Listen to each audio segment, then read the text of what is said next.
Thank you. Thank you very much, Senator Cotton. Senator Gillibrand. Secretary Hegseth, this committee has had many hearings about the future of warfare and making sure that we have the complement of warfighters that we need to win any future wars and not focus on how we could have done better in the previous war. One of the areas where I have deep concern is cyber defense in this country. I'm concerned about cyber warfare. I'm concerned about cyber terrorism.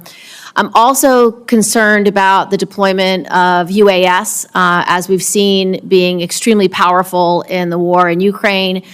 We've seen what Iran has done. So I'm concerned about our posture with regard to UAS and a defensive posture with regard to UAS attacks. I am very concerned about what happened over many of our military sites. Drone configurations hovering for weeks without response. No authorities to be able to track where those drones came from by the DoD to assess, are they Iranian, are they Chinese, are they Russian, are they on spy missions, what is their purpose? The alarming part is that in many of these cases, there was no clear authority within the Department of Defense to determine where these drones came from, what their purpose was, or how to effectively counter them. This lack of jurisdiction and technological readiness has left critical sites exposed, creating opportunities for hostile actors to operate with near impunity. The technology required to track, identify, and neutralize such threats is either insufficient or not deployed at the necessary scale, meaning that even when drones are detected, the ability to take immediate and decisive action is limited. The Langley incident, where a drone incursion over a sensitive facility was met with inadequate defensive measures, has been described as incomprehensible by lawmakers, serving as a stark example of how unprepared the system currently is. These gaps in drone defense are not only technical but also procedural, as different agencies often have overlapping or unclear responsibilities, leading to delays and confusion in decision-making during an active incident.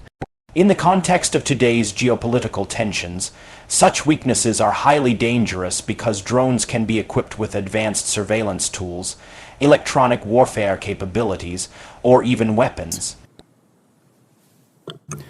Well, Senator, thank you for the question. You're right over the target. Cyber needs to be a part of every single way that we plan and look at the world. That gray zone part of conflict, and we can't cede that terrain in any way to our adversaries. And so it is, you'll see the resources in this budget that invest in that. You'll see it fully integrated into planning and capabilities. And what we're looking for in the next Cybercom and what we're looking for there, our Deputy Secretary of Defense is leading a charge to make sure it fits precisely what the world needs today. Cyber threats are evolving at an unprecedented pace, with state and non-state actors deploying increasingly sophisticated tactics to breach systems, steal sensitive data, and disrupt essential services. In this environment, the shortage of trained professionals to counter these threats is nothing short of alarming. Among these unfilled roles are 1,000 positions tied directly to the Cyber Academy program, a carefully designed initiative meant to train and prepare the next generation of cyber defenders.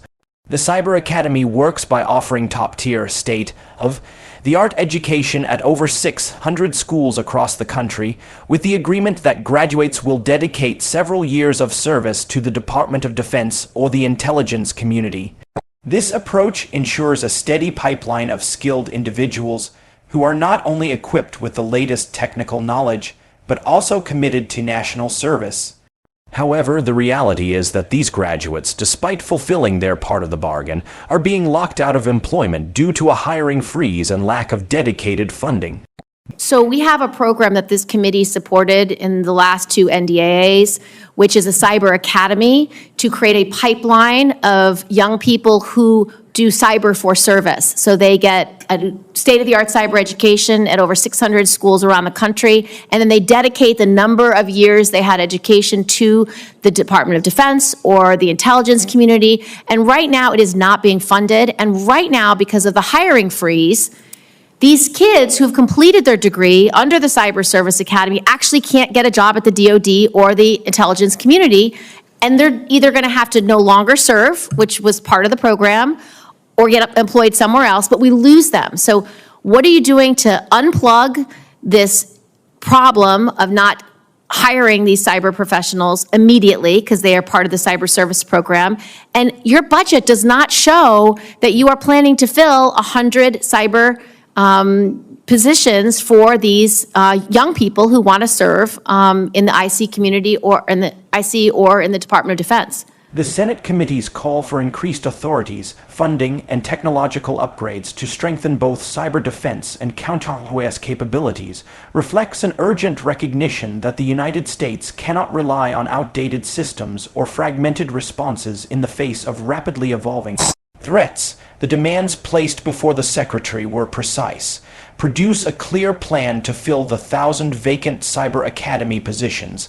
Lift the hiring freeze that is leaving critical cyber roles unstaffed. And outline a comprehensive strategy for addressing the growing UAS threat. This isn't just about adding more people or purchasing new equipment.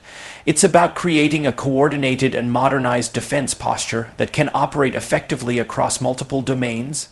For cyber defense, this means building a workforce capable of engaging in both defensive and offensive operations, ensuring that adversaries cannot exploit vulnerabilities in U.S. military networks or critical infrastructure. It also requires sustained investment in research, training, and rapid deployment of cutting-edge tools, since cyber warfare is an arena where technological superiority can shift in a matter of months. Defense. We'll review that aspect of the hiring freeze in the Cyber Academy. We want those positions filled. We're fully committed to it. And then on counter-UAS, which you mentioned, it is a reality of the modern battlefield, whether it's in Ukraine or elsewhere, that we have to fully account for and address as aggressively as possible. And you have my assurances at the highest levels, we are putting our best people in charge of ensuring we have counter-UAS systems that can match the threats of the future. I would like you to prepare for this committee 2 letters in response to these questions. 1, what are you going to do to fill the 1,000 slots for the Cyber Academy? And how are you going to get this hiring freeze taken care of? And 2, what is your plan for increased authorities, increased investment, appropriate review of UAS that hover over our military and nuclear sites? So this committee has a fulsome response from your whole team about how you will address these 2 problems. We will get that to you, Senator, and authorities, you are right, is a huge issue on counter-UAS It's something that we're going to Senator address. Cotton and I are committed to passing. We both serve on intelligence and armed services, and so we share the urgency on this issue. And so, Mr. Secretary, you'll submit those letters for the record. Thank you, sir. Thank you, Senator Gillibrand. Senator